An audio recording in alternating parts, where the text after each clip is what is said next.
My name's Rachel, and boy, do I have a story to tell you. It all started after I graduated college and landed a job as a flight attendant. Fresh-faced and eager, I was ready to take on the world, one flight at a time. It was on one of those routine flights that I met him, Jack. Tall, handsome, with a smile that could light up the cockpit. Yeah, you guessed it, he was the pilot. Our eyes met as I was doing the pre-flight checks, and I swear, it was like something out of a cheesy romance movie. From that moment on, Jack and I were inseparable.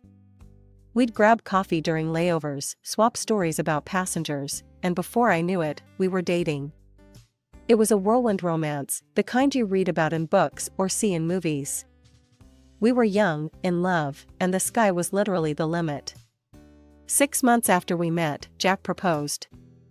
It wasn't anything fancy, just us, on the beach, during a stopover in Hawaii. The sun was setting, painting the sky in shades of orange and pink. Jack got down on one knee, sand sticking to his uniform pants, and pulled out a ring. We got married in a small ceremony a few months later. Life was perfect, or so I thought. It was about a year into our marriage. I was working a long-haul flight from New York to Tokyo. Everything was going smoothly until we hit some turbulence over the Pacific.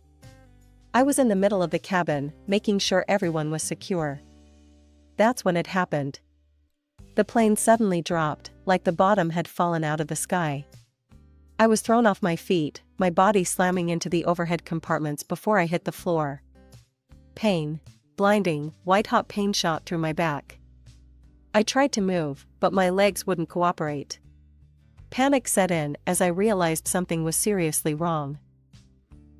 The rest of the flight was a blur. Emergency landing in Anchorage, being rushed to the hospital, doctors poking and prodding. The diagnosis came like a punch to the gut, severe spinal injury. Just like that, my life in the sky was over. The airline was good about it, I'll give them that. They paid for my medical bills, offered me a hefty compensation. Jack was my rock through it all. He'd sit by my hospital bed, hold my hand as I went through physical therapy. "We'll get through this, Ratch," he'd say. "Together." And we did. Slowly but surely, I learned to walk again. But flying? That was off the table. The doctors were clear, any more stress on my spine could lead to permanent damage. So, I had to reinvent myself. The airline offered me a position in their ground staff, and I took it. It wasn't the same as being up in the air, but it was something. With the compensation money, Jack and I decided to buy a house. A beautiful, spacious place in a nice neighborhood. It was more than we needed, really, but Jack insisted. "You deserve this, Rachel," he said. "After everything you've been through." As Jack and I settled into our new house, I thought we were finally getting our happily ever after. But life has a way of throwing curveballs, and mine came in the form of my sister-in-law, Sarah. From the moment I met her, I could tell Sarah didn't like me. She was Jack's younger sister, married with a 4-year-old son, but there was always this edge to her. Like she was constantly sizing me up, looking for flaws. I remember the first time she visited our new house. Her eyes darted around, taking in every detail. "Well, isn't this nice?" she said, her voice dripping with fake sweetness. "You certainly landed on your feet after that accident, didn't you, Rachel? Some people have all the luck, I guess. Even when they fall, they land in a pile of money." I bit my tongue, not wanting to start a fight. Jack had always been close to his sister, despite her difficult personality. I didn't want to be the one to come between them. Over the next few months, Sarah's visits became more frequent, and her comments more biting. Every time she came over, it was like walking on eggshells. I tried to be the bigger person, to ignore her jabs and passive-aggressive remarks. But it was wearing me down. One day, after a particularly nasty comment about how I was milking my injury, I confronted Jack about it. "I can't take it anymore," I said, tears of frustration in my eyes. "Your sister hates me, and I don't know why." Jack sighed, running a hand through his hair. "She's just Sarah. She's always been jealous of others. It's not you, it's her. I'll talk to her, okay? She needs to back off. But talking to Sarah didn't seem to help. If anything, it made her more resentful. She'd make a show of being polite when Jack was around, but the moment he was out of earshot, the claws would come out. It all came to a head about a year after we moved in. Sarah showed up unannounced one afternoon, all smiles and sweetness. I was immediately on guard. "Rachel, darling," she cooed, and I had to resist the urge to check for flying pigs. "I have a huge favor to ask." I raised an eyebrow. "Oh?" "Well, you see, Tommy's 5th birthday is coming up," she said, referring to her son. "And I was wondering, could we possibly have his party here?" I must have looked shocked, because she quickly added, "It's just, your house is so beautiful, and I have some important business contacts I want to impress. It would mean so much to me." I hesitated. On one hand, this was Sarah, the woman who'd made my life miserable for the past year. On the other, maybe this was an olive branch? A chance to finally build a better relationship? Against my better judgment, I found myself nodding. In the weeks leading up to Tommy's birthday, I threw myself into party planning with gusto. I spent hours scouring the internet for party ideas, saving Pinterest boards, and watching YouTube tutorials. I wanted everything to be perfect, from the decorations to the food, right down to the party favors. The day before the party, I was a whirlwind of activity. I'd ordered beautiful decorations, balloons in Tommy's favorite colors, a custom banner, and even hired a face painter. The snacks were all prepared, a mix of kid-friendly treats and some fancier hors d'oeuvres for the adults. I'd even baked the cake myself, a 3-tiered masterpiece covered in fondant and decorated with little rocket ships. Tommy was going through a space phase. As I was putting the finishing touches on the living room decorations, my phone buzzed. It was a text from Sarah. "Everything ready for tomorrow? Remember, first impressions are everything." I rolled my eyes, but texted back a cheerful, "All set. It's going to be great."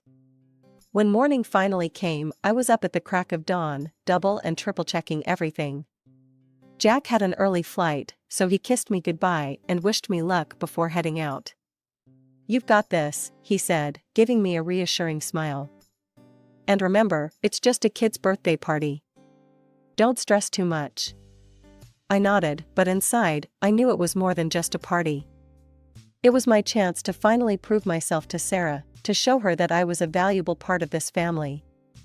As the clock ticked closer to party time, I got dressed in my nicest outfit, a pretty floral dress that I hoped struck the right balance between casual and put together. I did my hair and makeup, wanting to look my best for Sarah's important business contacts. Just as I was giving the living room one final once-over, the doorbell rang. My heart leapt into my throat. This was it. Showtime. I opened the door with a bright smile, ready to welcome Sarah and Tommy. "Happy birthday, big guy," I said, kneeling down to Tommy's level. Sarah breezed past me, her eyes scanning the decorated living room.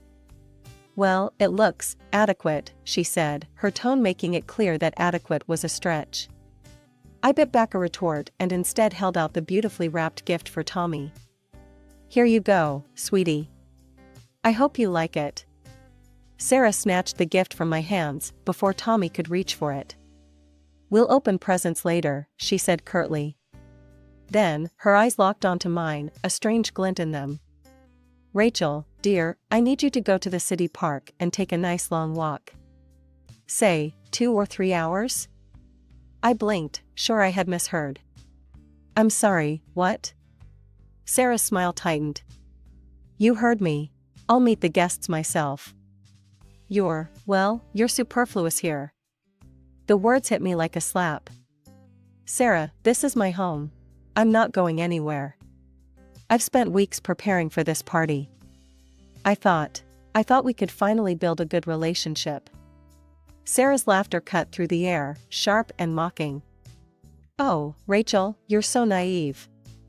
I have no interest in being friends with you. None whatsoever." Before I could process what was happening, Sarah had grabbed my arm and was pushing me towards the door. I tried to resist, but she was surprisingly strong.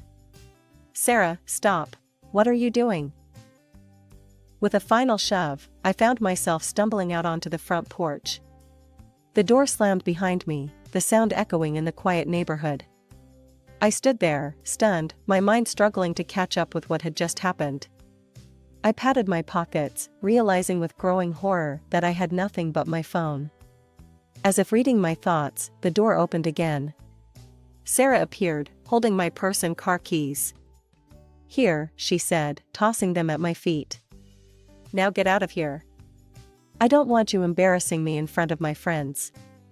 The door slammed shut again, leaving me alone in the driveway, staring at my own front door in disbelief. Numbly, I picked up my purse and keys and got into my car.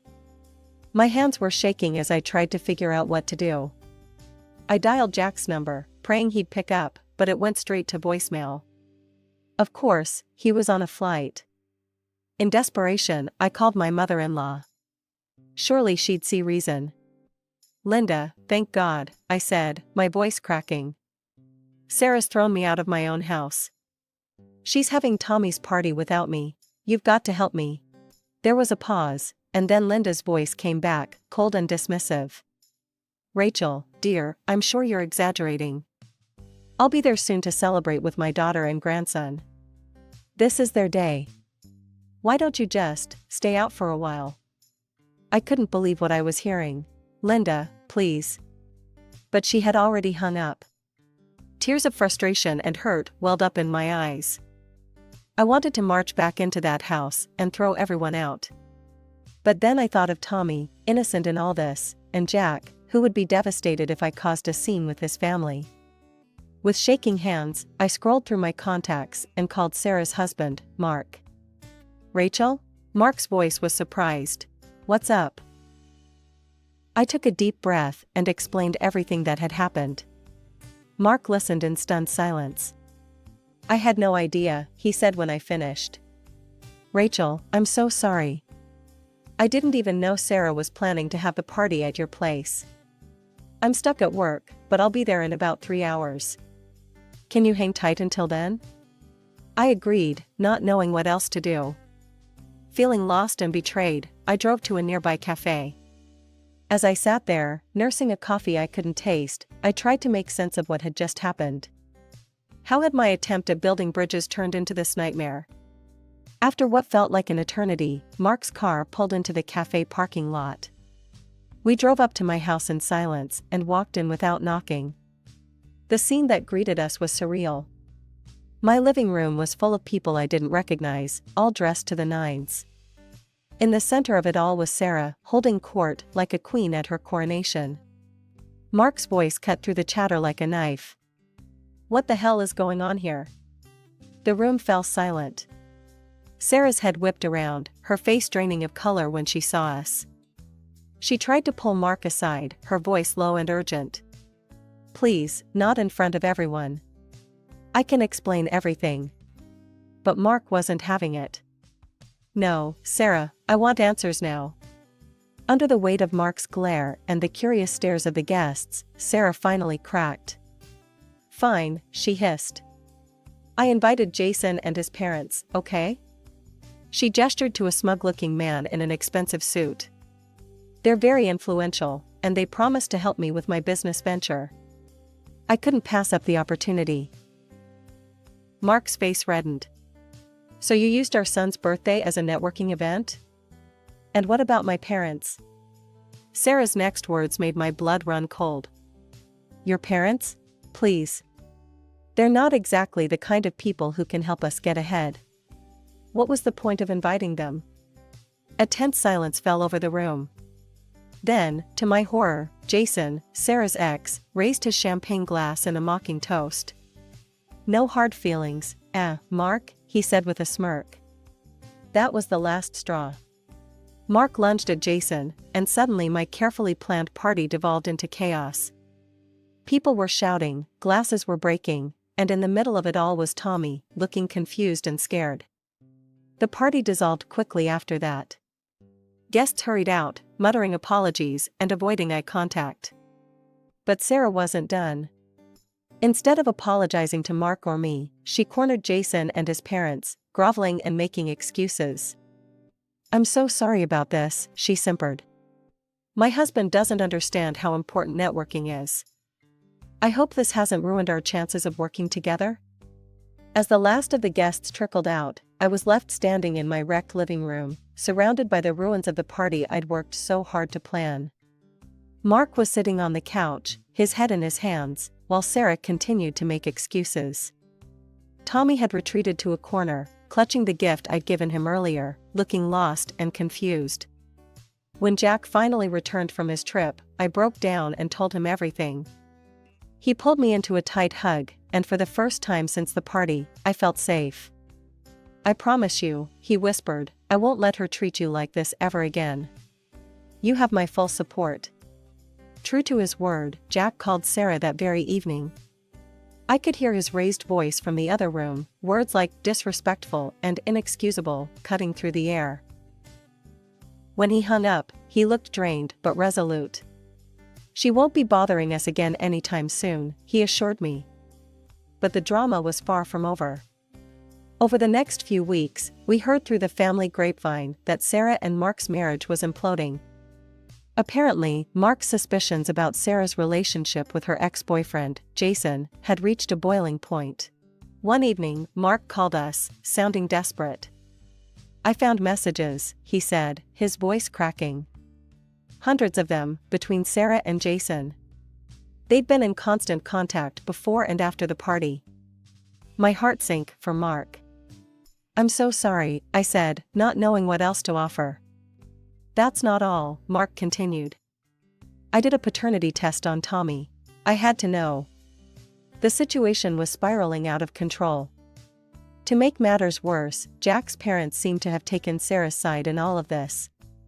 One afternoon, I received a scathing call from Linda, my mother-in-law. "How dare you turn my children against each other," she screeched into the phone. "You've torn this family apart with your selfish behavior." I was stunned. "Linda, I didn't do anything." "Sarah." "Don't you dare blame Sarah," she interrupted. "She was just trying to better herself and her family. You're nothing but a self-centered homewrecker." Then came the day Mark received the paternity test results. He showed up at our doorstep, looking shell-shocked. "Tommy's mine," he said, his voice barely above a whisper. "He's really mine." While this should have been a relief, it only seemed to complicate matters further. When Sarah found out about the test, she exploded. "How dare you question my fidelity," she shrieked at Mark during a confrontation we unfortunately witnessed. "Everything I've done has been for us, for our family." Mark scoffed. "Sneaking around with your ex is for our family?" "You don't understand," she yelled back. "Jason's mother has connections. I was trying to build a network, to create opportunities for us. But you," she pointed an accusing finger at Mark, "you're too much of a loser to see the bigger picture."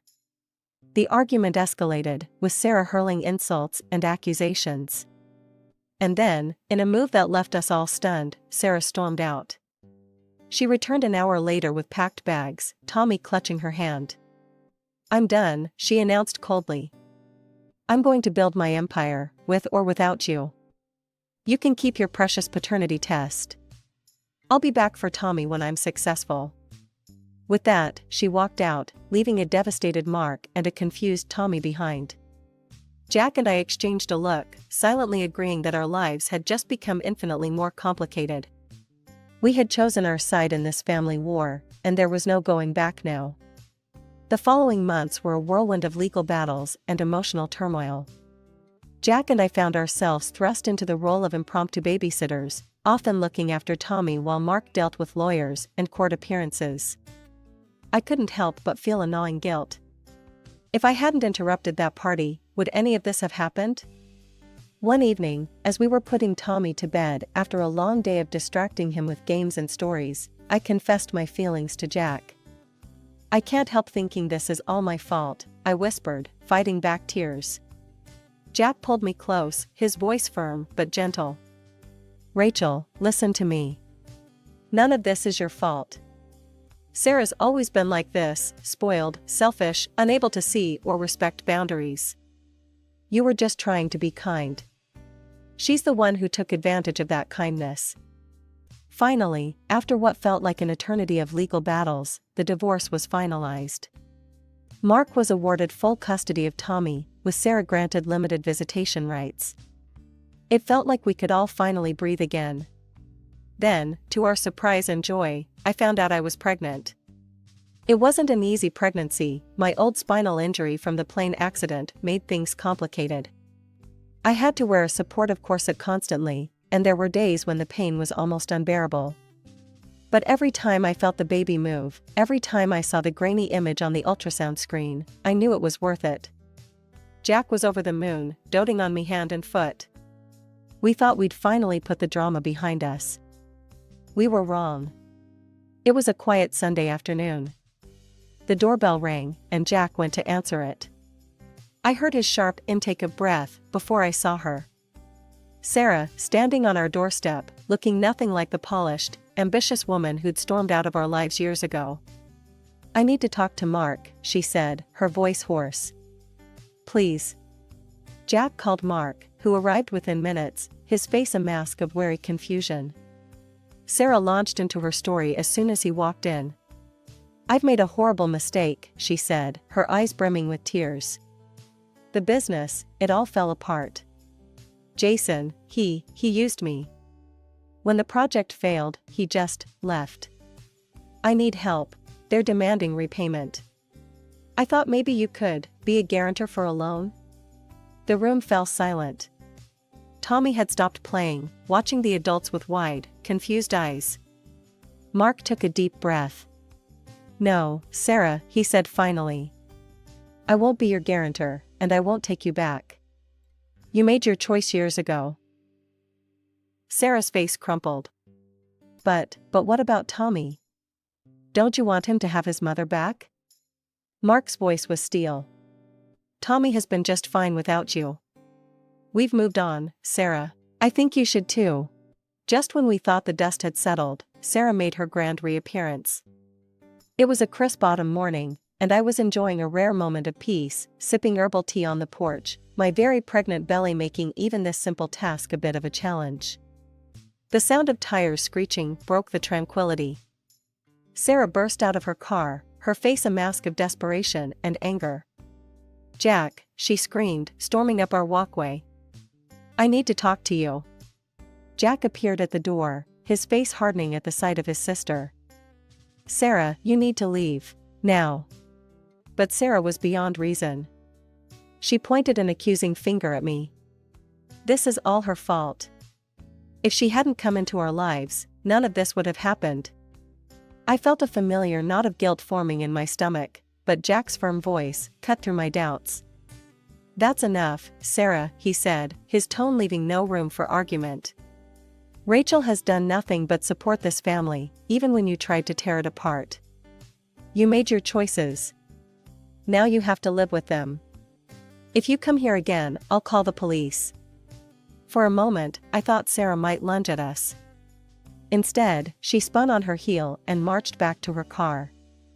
As she peeled away, I let out a breath I didn't know I'd been holding. The next morning, we woke to find Sarah had set up a tent on our front lawn. She'd fashioned a crude sign, "Family abandonment in progress, shame on you." This is ridiculous, Jack muttered, reaching for his phone. True to his word, he called the police. The officers were sympathetic but explained that as long as Sarah remained on public property, there wasn't much they could do. They did, however, issue her a warning about harassment. This standoff continued for days. Sarah would shout at us whenever we left the house, beg Jack to help her when he came home from work, and tried to guilt-trip me about stealing her family. Finally, after a week of this nightmare, we got a call from Linda. I've convinced Sarah to come home, she said, her voice tired. I'm sorry for everything.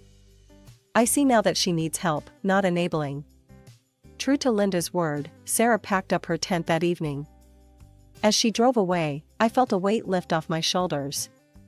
But the peace was short-lived. Jack found me in the nursery later that night, absently folding and refolding onesies. "Ratch," he said gently, "I've been thinking.